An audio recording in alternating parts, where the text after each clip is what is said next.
For every the end of Adesanya's near video, there's an Alex Pereira batters Magomed Ankalaev's legs and brutally KOs him video. For every DDP is gonna school Strickland and beat the out of him, there's a Patty the baddie isn't as good as you think video. For every Volks getting the belt back, mate video, there's an I'm worried about Ian Gary against that Carlos Prates video. The point I'm trying to make is I'm tired of being hit or miss with these videos.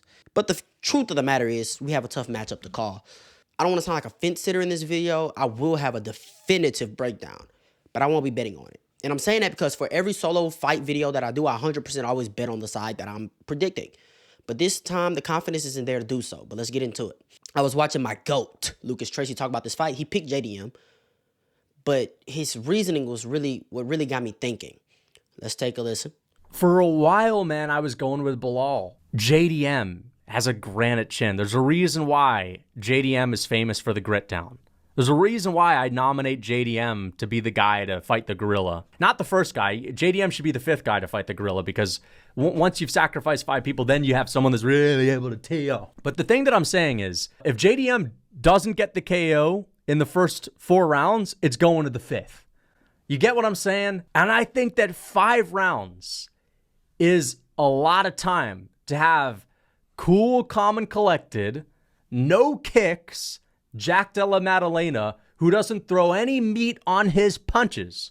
Jack Della Maddalena is an efficient fighter. The worst thing that happens is he gets his back taken for 4 minutes. At worst case scenario, he gets his back taken, he takes a couple of noogie punches, and the reason I don't think he gets gassed is because he has a style that is low output and tailored to being patient and finding the right shots.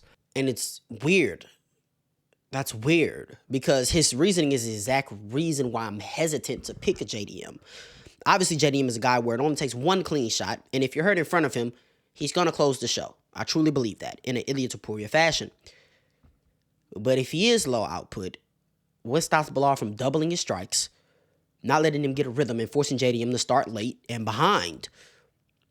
JDM literally makes every second count on the feed whenever he's down in a fight, though. That's the thing. Gilbert Burns was a minute away from winning a decision, but JDM bit down on the mouthpiece, became a little less patient by forcing the issue, and got Burns out of there. Against Basil Hafez, he picked up the output late, almost got Basil Hafez out of there. And the thing is, JDM does start slow. He is very low output, and he's calculated in his shot selection. That might not be a great thing against Belal, but the thing is, he does always turn up the heat, and whenever he's down in fights, he will turn up the heat.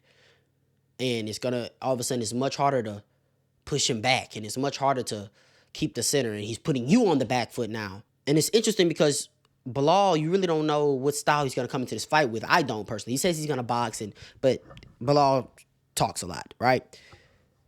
But like when I say I don't know what style he's gonna come in against, I say against Vicente Luque and Gilbert Burns, he was on the outside. He was striking on the outside, very kick heavy, and timing takedowns off of strikes of his opponents. But against Leon Edwards and Sean Brady, he made the conscious decision to, no matter what, I'm not taking a step back. I'm not letting this guy get a rhythm. I'm not letting this guy get any timing. I'm not taking a step back. I'm taking the center. I'm pushing him against the fence. I'm going to get in his face. I'm going to overwhelm them, and I'm going to chain wrestle. Which style does he choose? I don't know. Which style is better? I don't know. Because if you get in his face and fight, if he fights JDM how he fought Leon was there to hit Belal.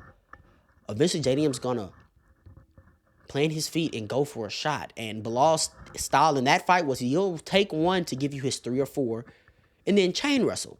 And if you're fighting on the outside very kick heavy, Belal's just going to, JDM's just going to close that range, eat kicks, and let off his boxing combinations and get comfortable in there. And the last thing you want is a comfortable JDM. So it needs to be somewhere in between the two. And I just said I don't know what style Belal's going to fight, but I do know one thing. JDM is the most dangerous opponent that Belal's ever fought, especially in the boxing and the power. But I also know that if Gilbert Burns is taking you down 7 times and controlling you for 5 minutes, Belal's probably going to take you down 5 times once every round because his control is so much better than Gilbert Burns. So he's probably going to control you for 15 minutes instead of 5 minutes. And he's probably going to take the back. He's going to get his backpack position. He's going to lock in his hooks, and he's going to hang there for the rest of the round. Because when it comes to control, Belal has much better control than Gilbert Burns and better wrestling. 7 takedowns, it's not good. I need y'all to let me know who you guys are picking and why. But for this fight, I am going to be rolling with Belal Muhammad by unanimous decision. The fan in me, sorry, JDM, and it sounds weird saying that. The fan in me needs that. Because I need, you need, we all need Ilia Topuria versus Islam for the lightweight championship at International Fight Week. Like, comment, subscribe, share this with somebody I know that enjoys it like you did. Who do you have in the fight? So tricky for me. But I am rolling with Belal Muhammad. You ain't got to go home. You just got to get up out of here, man. Yeet.